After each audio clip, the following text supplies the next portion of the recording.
Muy intensa, pero sobre todo muy interesante.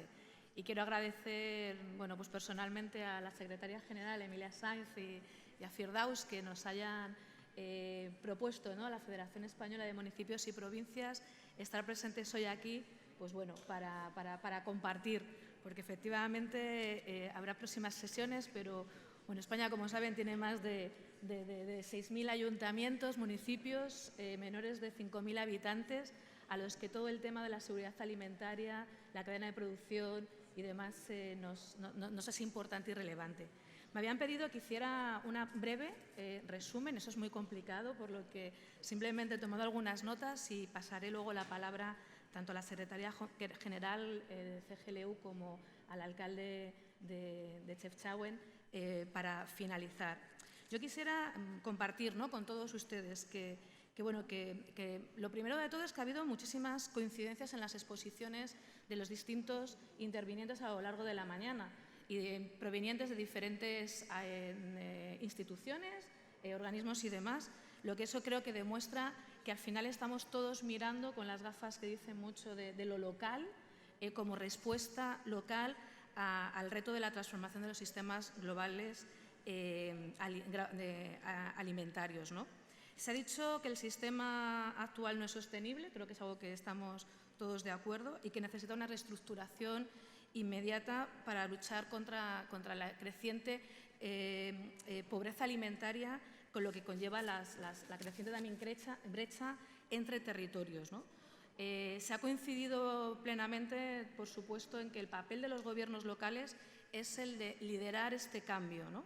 Este cambio proponiendo un servicio alternativo basado en su experiencia de gestión y conocimiento también del territorio, de los retos y de las oportunidades que tiene ese territorio y las demandas de su ciudadanía. Se ha dicho, por tanto, que la respuesta debe ser integrada y que debe nacer desde lo local.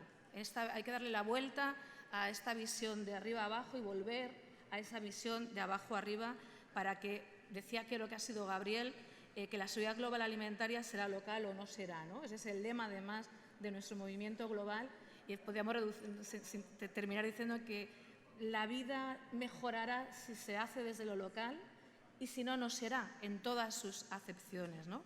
Para que esto se produzca se han hablado de ciertas cosas: redirección de los recursos financieros a una implicación y aceptación local, incrementar las inversiones también en la mejora de las infraestructuras y de los servicios de los productores locales, financiación e inversión, apoyar los mercados también urbanos, pero también no desde esa perspectiva de la intervención de antes como algo que queda bonito tenerlo en lo urbano, pero que viene de lo rural, sino como una potenciación también de la seguridad alimentaria en lo urbano. Termino.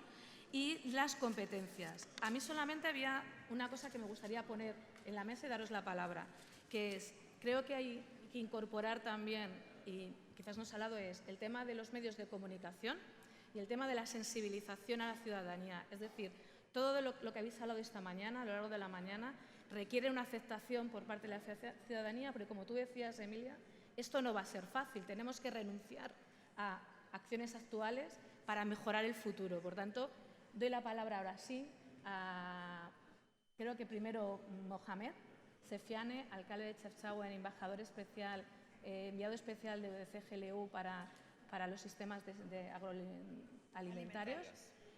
Por favor, para sus comentarios, una final conclusiones. Muchas gracias, Mercedes. Yo puedo confirmar que la sesión fue muy interesante, con un debate muy rico. Et il y avait bien sûr beaucoup d'idées nouvelles, beaucoup d'innovations. Et c'est bien pour cette session de réflexion sur le futur. Et ce qui est demandé à différents niveaux, donc au niveau onusien, au niveau continental, méditerranéen, donc c'est régional, au niveau des réseaux, donc c'est bien. Donc, on a entendu, et au niveau, bien sûr, local. Je crois qu'il est important de parler de cette localisation, cette territorialisation de toutes ces stratégies d'alimentation. Ce lien rural-urbain, il est hyper important et là, il est important de souligner aussi le rôle des villes intermédiaires dans ce sens-là. Cette question de souveraineté alimentaire et notamment pour une période post-Covid où il y a bien sûr des crises internationales et CARS nous a donné des chiffres un peu alarmants, mais nous restons toujours optimistes, bien sûr, avec une action multiniveau, local, régional, national et international. Et aussi cette question de revoir complètement cette stratégie d'alimentation, et même au niveau d'urbain, c'est planification urbaine, parce qu'il y a beaucoup de consommation des terres à travers des constructions, parce qu'on n'a pas des villes compactes, on n'a pas des villes résidentes. Je crois que tout ça doit être pris en considération. Je crois que moi, je suis très satisfait des partages des idées et des réflexions, et même des expériences pilotes qui ont été citées. Et je crois que merci pour Emilia, merci pour l'équipe qui a traversé ça, et merci pour tous les intervenants qui ont parlé, et aussi les suggestions que nous avons entendues de la salle.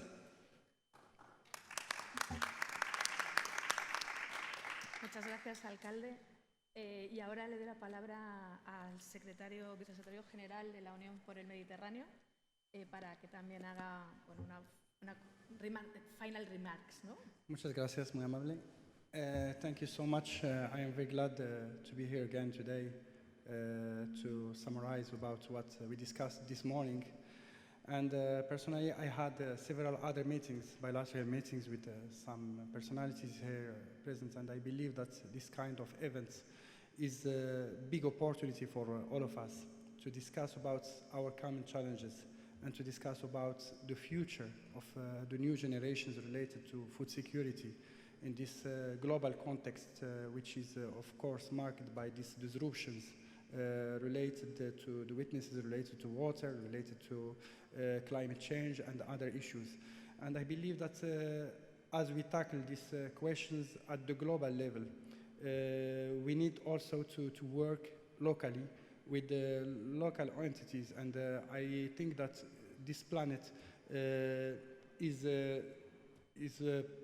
passing by these challenges related to climate change and the disruptions related to the value chains, and also to the war, the impact of the war in Ukraine. As you know, of course, several countries are related to what is coming from Russia, or what is coming from Ukraine, especially in Africa. And at these challenging times, it's very important to think about the local sovereignty related to food security and related to the alimentation. And as I said earlier this morning, I think that the global level, which is represented by the COPs, is here to think in this global way about the state of play related to all these questions related to climate change, related to food security. But in the other side, the governments, we can believe that they are doing what they can globally about their countries, about the sovereignty related to food security. But local authorities, they are in contact permanently with the citizens. And I believe in the Mediterranean region, we have our colleagues working in Harlem, which are mainly interested to these questions. And once we think about financing the transition, I think that the financing the transition is also a word endorsing all of these aspects and endorsing the common challenges related to job creation in the field of food industries. And to have food industries also, we need to have adequate systems and lands related to these spaces. So globally, to give my feeling, I am very, very happy this morning to discuss about these common challenges. And I believe that this MedCop should be and could be and must be permanent appointments annually on an annual basis. I will be happy if we do it again in Tangier. I will be very glad to come to this city, which I love. But it can be also done in other cities in the Mediterranean. And I believe that the Union for the Mediterranean, as main organization, could bring its expertise and contribute to institutionalize this meeting in a way to allow to the Mediterranean region to go to the next COP and the next COPs with one agenda, the Mediterranean agenda, which should be a positive agenda for everyone in the Mediterranean region. Thank you again, and shukran bzaf. Merci. Muchas gracias, secretario general. Y ahora ya sí que le cedo la palabra a la secretaria general de CGLU, Emilia Saiz, para hacer sus últimos comentarios y cerrar ya la sesión de toda esta jornada de mañana. Gracias, Emilia. Bueno, thank you very much. Muchas gracias, Mercedes.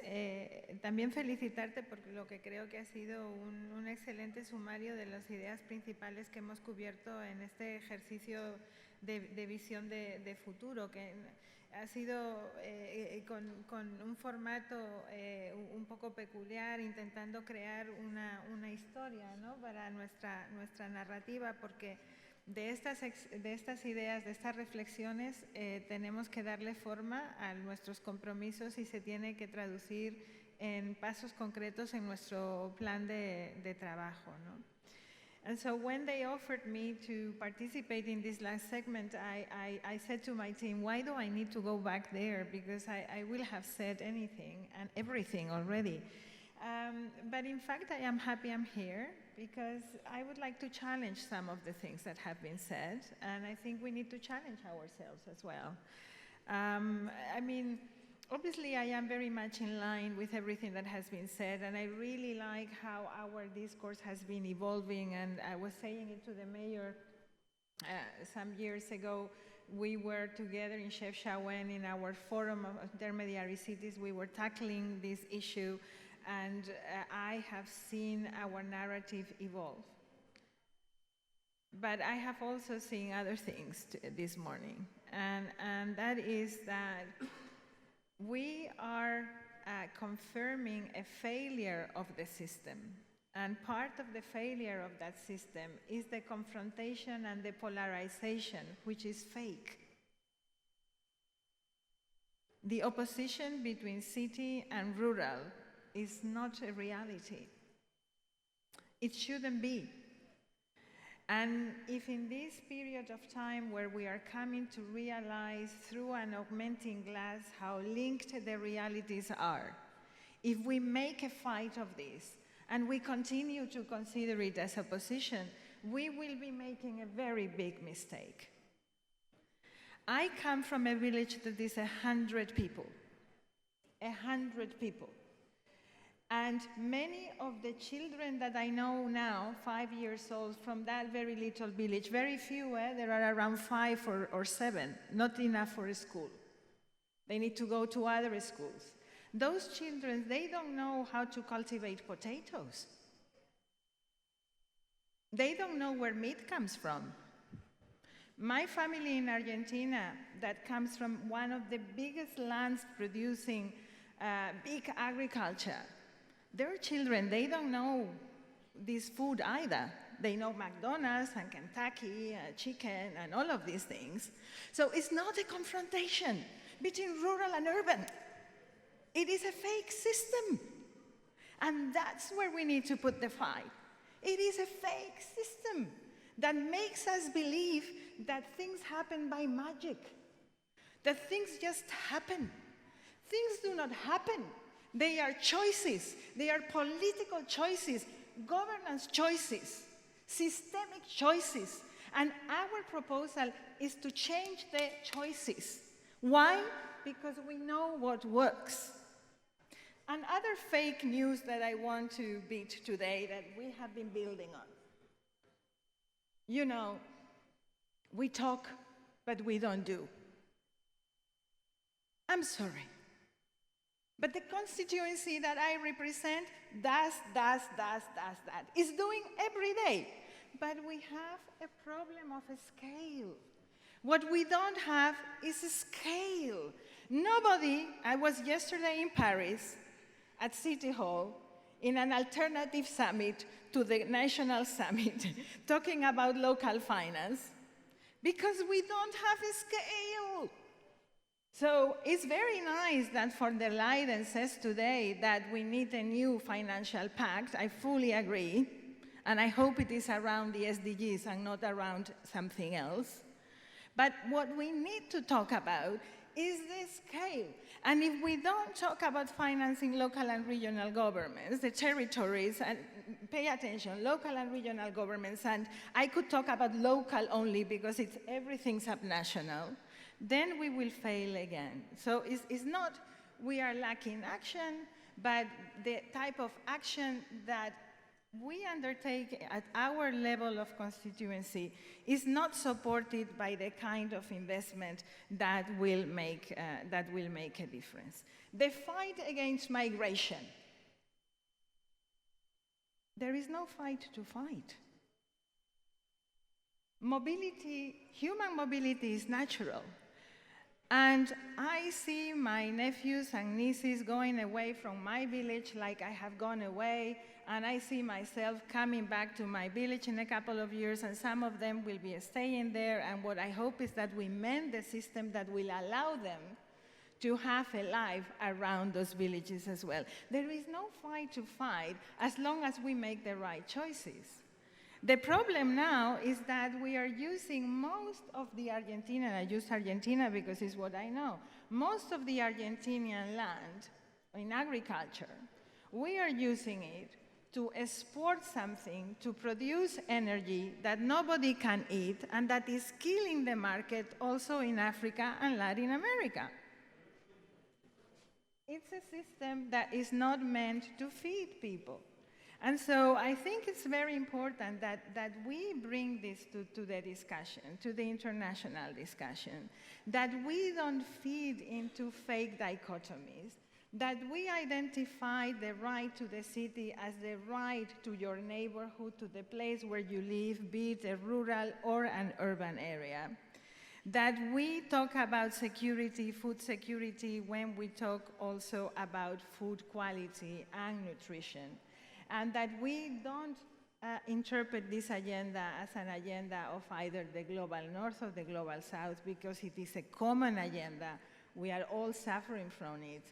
And at the core of this is the nature of the system that is able to accept inequality and commodification of critical goods, common goods, that will need to have a different space, not only in the access, but also in the right aspect, in the rights around those common goods, but also that will need to determine new set of essential local service provision as the backbone of the Sustainable Development Agenda that we are indeed failing not only to implement, but I would dare say, understand in its full potential. So I'm very inspired by the meeting. I will bring these things back to the drawing board together with the special envoy, and I look forward to more discussions like this one and more actions attached to it. Thank you very much. Gracias, amiga. Thank you very much. Thank you very much. I'd like to invite you for a photo for this closing, beautiful closing panel. And thank you for your call for action and fighting, challenging some beliefs we might have that would lead us to the wrong solutions. I'd like to thank you all for your presence and thank Mrs. Firdaus Usidhoum, Thank Mrs. Emilia Saiz, Mr. Jean-Pierre Elongbassi, Mr. Yunus Arikan, Mrs. Mercedes Sanchez for their moderation. Thank you all for your presence. And we're going to be closing. We're all invited for lunch. And we'll be starting again. We started a little bit late this morning, so let's say 2:30, inshallah, 2:30, back to this room to continue about water, energy, food ecosystem nexus, and integrated coastal zone management. See you at 2:30. Thank you.